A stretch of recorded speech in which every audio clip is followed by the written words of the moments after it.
My name is Dr. Brendan McCarthy. I am the Chief Medical Officer of Protea Medical Center in Chandler, Arizona. Thank you so much for tuning into my podcast.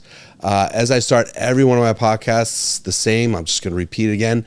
I research for these, I prepare for them. It's really important to me to get data to you that you can rely on. The things, especially today, and I always say especially, and I start every podcast saying the same thing, especially today. I think especially is going to lose its specialness if I keep saying especially that way. I just, the first months of doing this, there's so much I've been preparing over the years to do this podcast. I've been preparing for this podcast for years. And when I sit in the room with my patients, I don't take their trust for granted. I never do. Never will. Never will. And how I earn the trust of my patient. And once I have that trust, I still don't just rely on just have it, it's good. I believe in continually earning it every single time. And the way that I do that is I share with them, this is why I think the way I think about what you're dealing with here. The docere part of being a physician, which is the Latin word for doctor, docere, it's to teach. My primary role in that room is to educate the patient what I found, what I think, what is there in front of us, so they can make an educated decision. It's my job to let them know this is what I think it is, this is what it might be, this is what it might not be. It's important that I give them as many opinions on there for them to consider. But at the end of the day, the patient makes the decision, and I've got to make sure they have the education to make the best decision. If I go into that room and I just give them my opinion as if it was fact, that's not good. That's not true medicine. Me sitting down with you and saying, this is the research. These are your labs. This is the standard of care established. This is what I think will happen if we treat it this way. This is what I think will happen if we don't treat it. These are important things. You are so, your take, your opinion is essential in proper medical care. Your buy-in is essential, and the buy-in has to be earned. So that's why I post all of my citations in the description section. Now I want to apologize too here, because some of these videos I did have all the citations, but I didn't realize, I thought we uploaded all of them. So if you see a video that doesn't have the citations, I promise you I'm on it. I just need to go grab them and upload them. I'm on that. But with that said, today is another wonderful video, and I was going to say it's important and special, but I say it all the time, so that's going to lose the specialness. So I'm going to try changing my verbiage there. I want to talk more about depression. And, when I got ready for this, I thought a lot about different patients that I've seen over the years who have depression. And, there was such a stigma to it for so long. I remember when Sopranos came out and Tony Soprano rolled out and was the first person you ever saw taking an antidepressant as the hero of a show. It was kind of or anti-hero, I don't know how you want to describe him. Lithium, Prozac. When's it gonna end? What you're going through is very painful, I know that. I don't feel nothing. That helped relieve a lot of the stigma associated with depression and the treatment of depression, which is good and is important. The thing is that there are so many people parked on antidepressants right now. When I say parked, I mean they're parked on it, meaning they're put on it and that's it.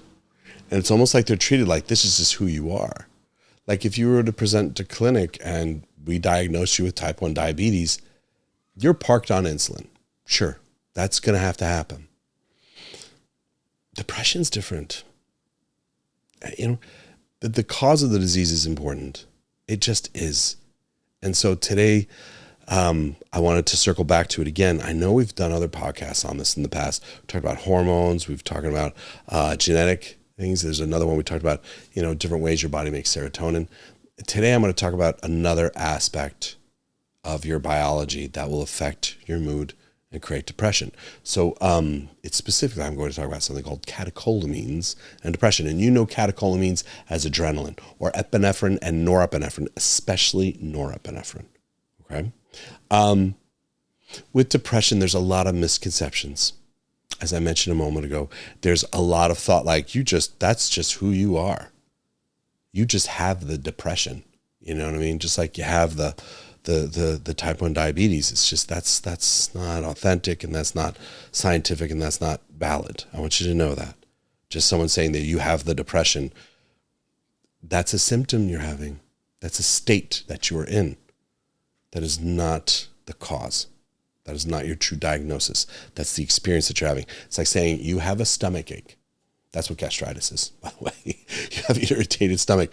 Yeah, I know I have an irritated stomach. I know I have gastritis. Why do I have gastritis? You know what I mean?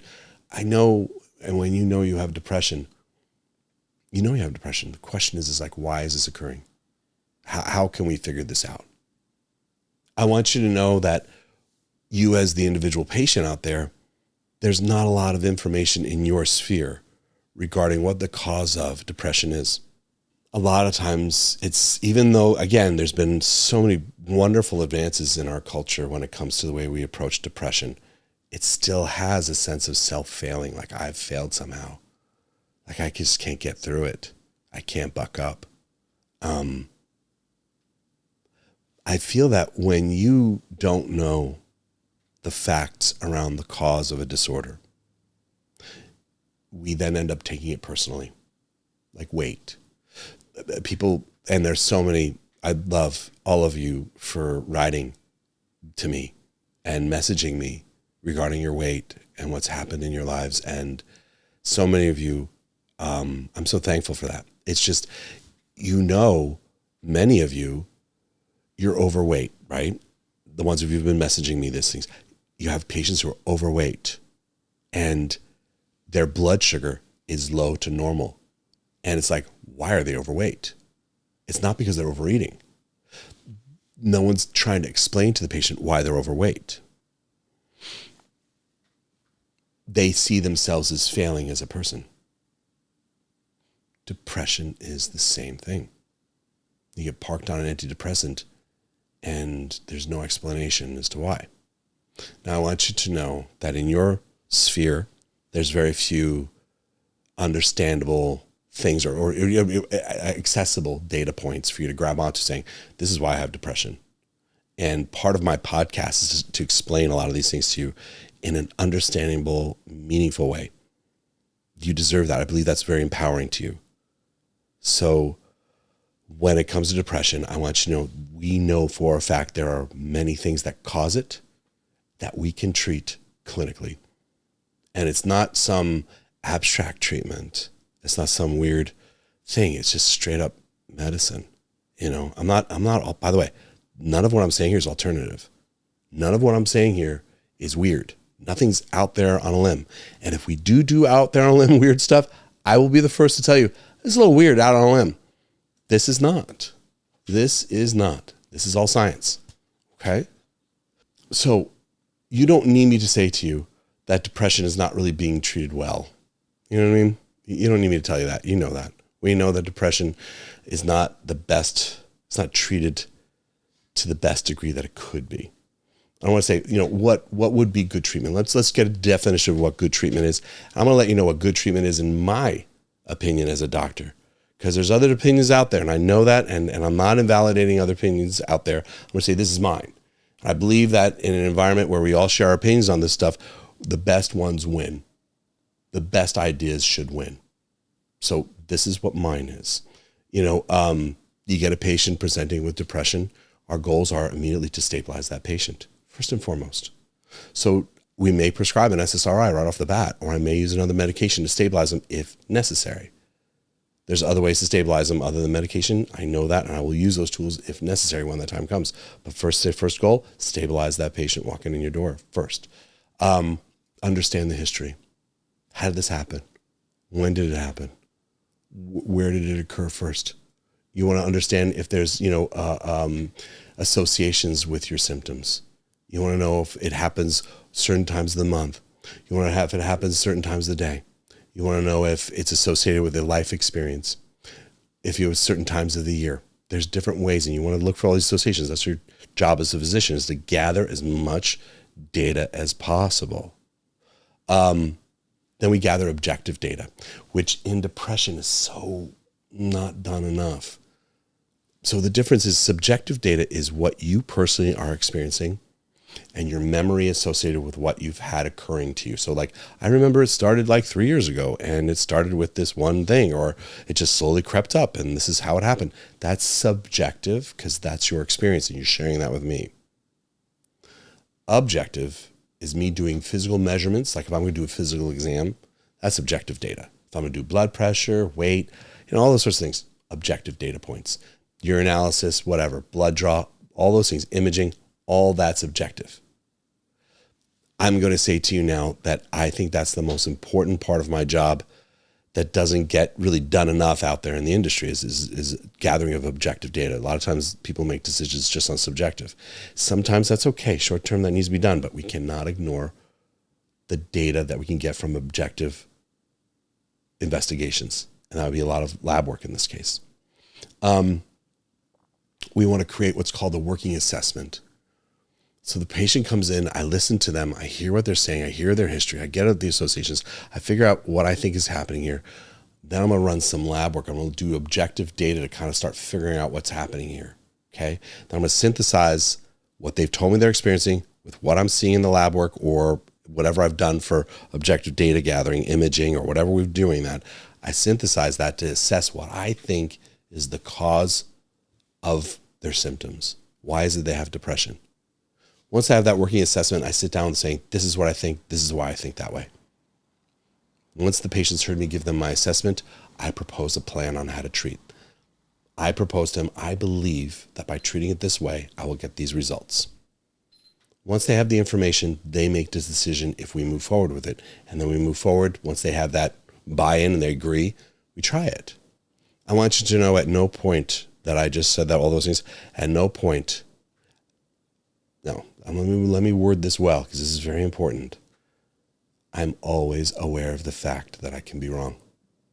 Always. I have to be. Any doctor that is so arrogant to believe that they're always right is, it's like you're asking for trouble. I always have to think to myself, what if I'm wrong? What other things could be at play here? What else do I need to be thinking about? If this doesn't work, what else do I have to have in the background? What other things do I need to be ready for? Where's my head with this patient? Always. Okay. So then after that, we put together that treatment and then we try treatment out. They're like, all right, let's try it. Let's try it. I give them, say, a month. We try this protocol for a month. They come back in. We run another set of objective data point gathering from the lab work, say, specific to what we did to verify that there was an objectifiable data point change. Like say someone has a, whatever we're treating, like vitamin D deficiency. They came in low vitamin D, gave them vitamin D. We give them another blood draw a month later to make sure the dose I gave them was right and it worked, and boom, it's right. So objective data helps us understand whether I saw a physiological change in their objective data point. I also want to sit down and listen to them and see how they're feeling. If everything is right, we have solved the objective data change. We've solved the subjective data change. They're better. Everything's improved. We're moving in the right direction. At that point, then we create a long-term plan. How do we maintain this? What do I need to do? If it didn't work very well at that point, which happens, we then say, did it work a little bit or a lot? What kind of changes do I need to make? Do I need to completely go back to scratch? But do you see what I'm saying with this? You see this pattern I'm trying to detail with you? This is how you treat depression. That's how you do it. That's how you do it. The goal is to focus on maintaining stability in your patient and working to figure out the cure. Cure is such a scary word in medicine. People don't like to use that word. Figure out how to treat the cause. Let's do that. Stabilize the patient. Get them healthy. Get them at a balanced point, and then work to figure out the underlying cause and to resolve it. Okay? That's our goal. Is that what's being done? No. I want it to be. And I know a lot of other doctors do want it to be too. I read your comments, and I want you to know a lot of your experiences in the medical industry are valid. They're valid. I can tell you, though, that there are good doctors out there. I know. It's just a matter of finding them and getting them into your life.